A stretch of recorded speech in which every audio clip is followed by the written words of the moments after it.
Has anyone said something to you that was designed to get you to react? And every part of you wanted to react. So, I want to give you a tip today to help you not react. And I know it's easier said than done, but I, as you know, have been much more conscious of managing my energy and who to give my energy to. And this was a new tip that I had learned, and I wanted to share with you as well, because I think this skill alone will also save you so much energy and so many bad texts that you can't take back, or words that you can't take back. Honestly, sometimes you lose a bit of dignity when you do respond to things that is a design to get a reaction out of you, especially if you are dealing with somebody in a toxic relationship.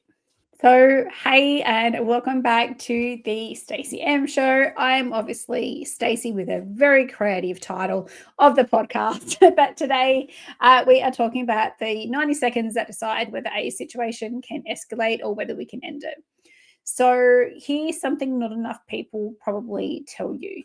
When you feel that hot flush of anger or hurt, that's just not an emotion. That's actually a psychological wave that you're riding.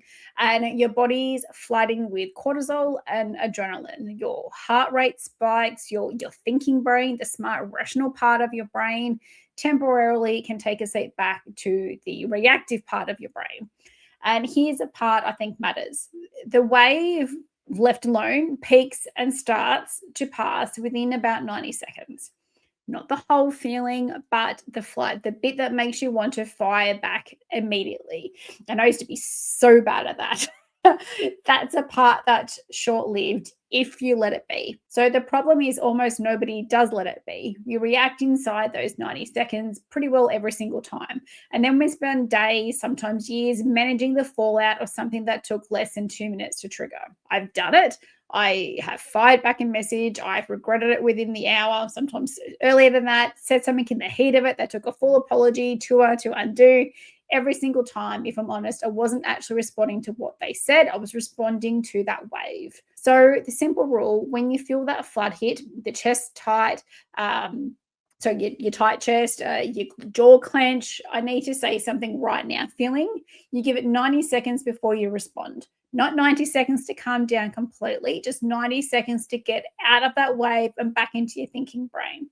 So that might look like putting the phone down and walking to another room. It might be 5 slow breaths, actually counting them. It might be literally saying to the person, I need a minute, and you actually mean it. You're not allowed to respond immediately. In fact, the person who doesn't respond immediately is almost always the one who comes out of it looking and feeling the most in control. So here's how I want you to use it today. Pick your 90-second move now before you need it, because in the moment, you won't think clearly enough to invent one. So your options are walking away, breathing, putting the phone down, or saying, give me a minute out loud. Whatever you pick, practice it on something small this week. So it might be a rude comment, it might be a snippy text, whatever mildly annoying thing that comes your way. Not the big stuff yet. Build the habit on the small stuff first. And when you do, wait it out. Notice how different your response is on the other side. Slower, sure, but almost always sharper, calmer, and something you won't need to walk back on. So that is a 90-second rule. Simple, but it will change how every hard conversation in your life goes from here. You know what? Sometimes it might not even need a response. So you don't have to respond at all. But if you did find this useful, please send it to someone who needs to hear it. You know exactly who that is right now, I'm sure. And if you haven't already, make sure you hit follow and subscribe so you don't miss the next one. Hope that helps. Talk soon.